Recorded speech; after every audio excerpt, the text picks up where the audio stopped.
Halo semuanya, selamat datang di pembelajaran hari ini.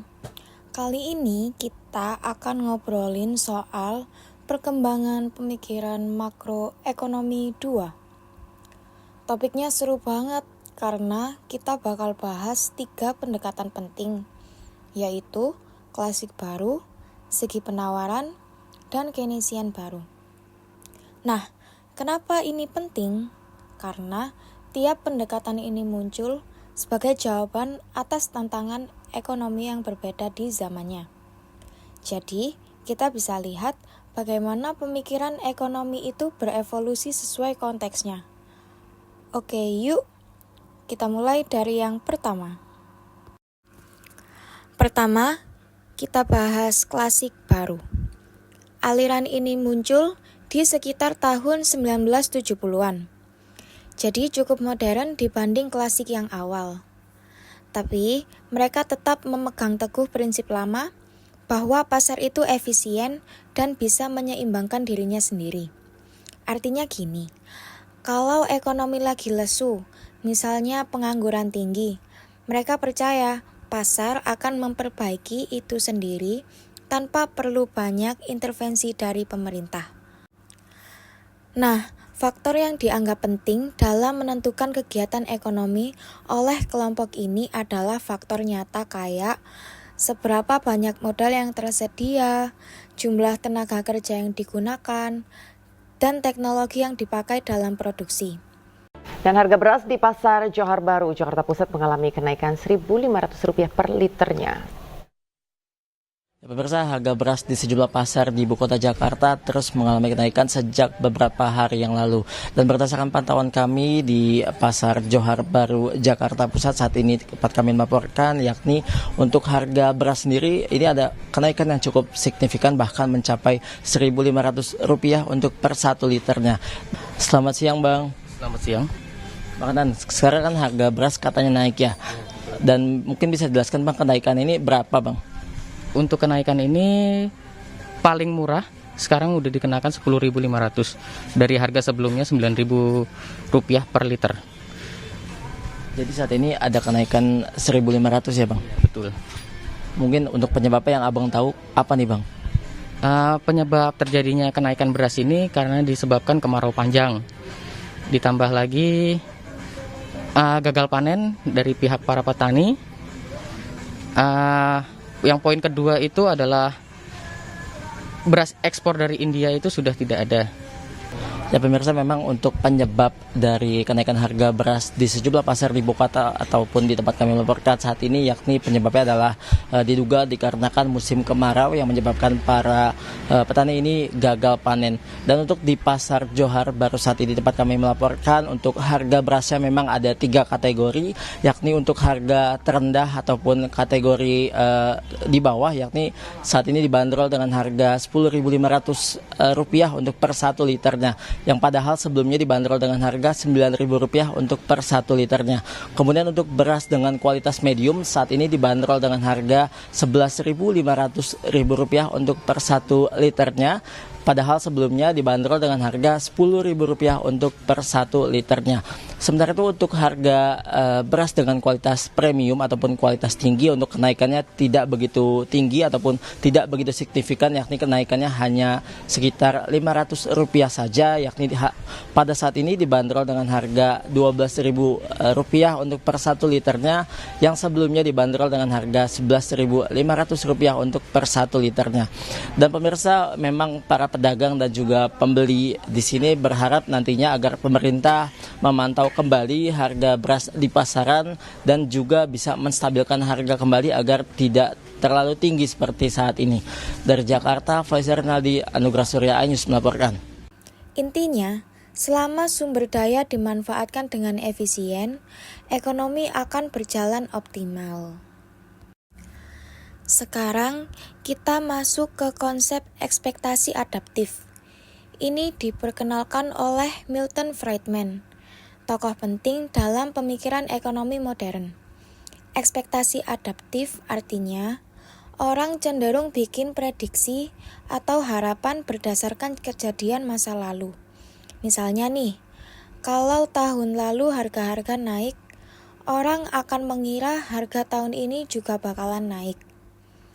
Jadi, saat pemerintah menjalankan kebijakan fiskal atau moneter ekspansif, misalnya mencetak uang atau naikin gaji PNS, orang-orang awalnya mengira pendapatan mereka beneran naik. Tapi, ketika harga barang juga ikutan naik, mereka baru sadar bahwa daya beli mereka sebenarnya tetap aja. Ini yang bikin kebijakan semacam itu bisa punya dampak jangka pendek, tapi lama-lama efeknya menghilang. Berbeda dengan ekspektasi adaptif, sekarang kita kenalan sama ekspektasi rasional.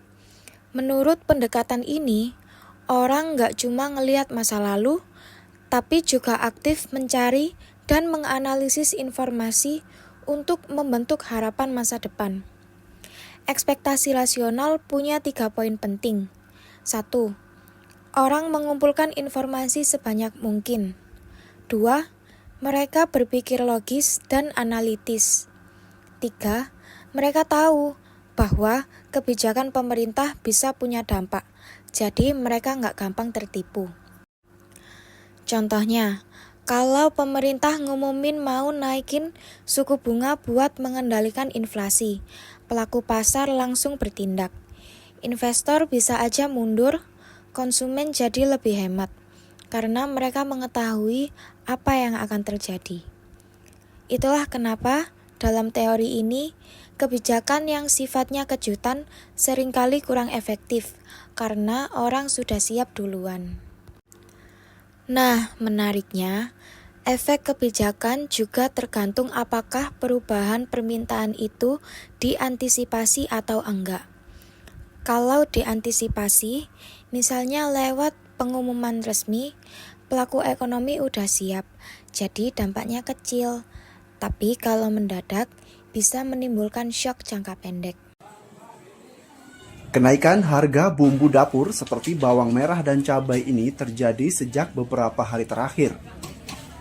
Di Pasar Besar Malang, bawang merah naik menjadi Rp55.000 per kilogram dari harga sebelumnya Rp40.000 per kilogram. Selain bawang merah, kenaikan harga juga terjadi pada cabai rawit. Dari harga sebelumnya Rp30.000 menjadi Rp40.000 per kilogram. Agus Salam, pedagang di Pasar Besar Malang bilang, kenaikan harga ini berdampak pada daya beli masyarakat. Karena harga yang naik, penjualan beberapa bumbu dapur ini juga berkurang. Kalau masakannya banyak, yang beli berkurang. Kalau barangnya banyak, uangnya berkurang. Gara-gara naik itu, berkurang pembelinya. Ini naiknya pengaruh apa nih kalau bawang? Tapi dalam jangka panjang, ekonomi akan kembali menyeimbangkan dirinya. Harga dan upah akan menyesuaikan dan sistem akan kembali ke titik kesempatan kerja penuh. Pendekatan ini memang sangat percaya sama invisible hand-nya pasar. Lanjut ke pendekatan berikutnya, yaitu ekonomi segi penawaran atau supply side economics. Aliran ini mulai terkenal di tahun 1970-an, terutama sebagai jawaban atas kegagalan pendekatan Keynesian dalam menghadapi kondisi stagflasi. Nah, stagflasi ini situasi yang unik, karena inflasi tinggi dan pengangguran juga tinggi. Padahal, dalam teori Keynesian, inflasi biasanya muncul saat ekonomi tumbuh cepat dan pengangguran rendah, tapi kenyataannya berbeda. Makanya, ekonom segi penawaran bilang, kita jangan cuma fokus ke sisi permintaan, tapi juga perhatikan sisi produksi. Salah satu kritik utama mereka ada di sistem pajak. Kalau pajak terlalu tinggi, orang bisa jadi malas kerja.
gaji kita nggak naik, terus juga kebutuhan semua meningkat gitu ya. Berarti kalau kebutuhan meningkat, pajak naik, gimana ya, kayak kita berarti makan kita harus bayar lagi 12% dari yang kita makan. Itu lumayan sih menurutku, karena bukan hal yang dikit sih, kayak bukan cuma 1%, bukan cuma 5.000. Tapi kenapa nggak naikin PPNBM aja buat yang lebih rich gitu loh. Kalau PPN kan maksudnya lebih luas ya masyarakat yang kena. Gitu aja sih menurutku. Ya terima aja lah. Bagaimana kita masyarakat kan cuma bisa terima. Ya secara general sih saya nggak setuju ya. Ekonomi aja udah setelah pandemi masih belum stabil, terus kita secara makanan, pangan naik semuanya, kayak bebannya terlalu banyak ya untuk rakyat ya. Ya dilema sih, ya betul sih. Tapi kalau lihat dari perspektif yang lebih besar mungkin pasti adalah alasan kenapa gitu ya. Karena ya kalau saya sih kadang nggak suka sih, tapi mau gimana juga demi pembangunan yang lebih baik gitu.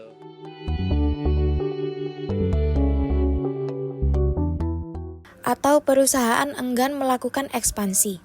Misalnya, bayangin kamu dapat tambahan kerja lembur, tapi pajaknya besar. Jadi, kamu mikir 2 kali buat ambil. Itu contoh insentif negatif. Solusi mereka, potong pajak. Mereka percaya kalau beban pajak lebih ringan, semangat kerja dan investasi bakalan naik. Dengan begitu, produksi meningkat, output nasional naik, dan ujung-ujungnya harga bisa lebih stabil. Tapi memang, efek pengurangan pajak ini bukan langsung kelihatan. Di awal, mungkin penerimaan negara turun, tapi dalam jangka panjang, orang lebih giat bekerja, investasi meningkat, dan akhirnya pendapatan negara bisa naik lagi lewat pertumbuhan ekonomi yang lebih pesat. Pendekatan ini cukup terkenal, terutama di era Presiden Ronald Reagan di Amerika Serikat, yang sering disebut sebagai Reaganomics. Oke, sekarang kita bahas Keynesian baru.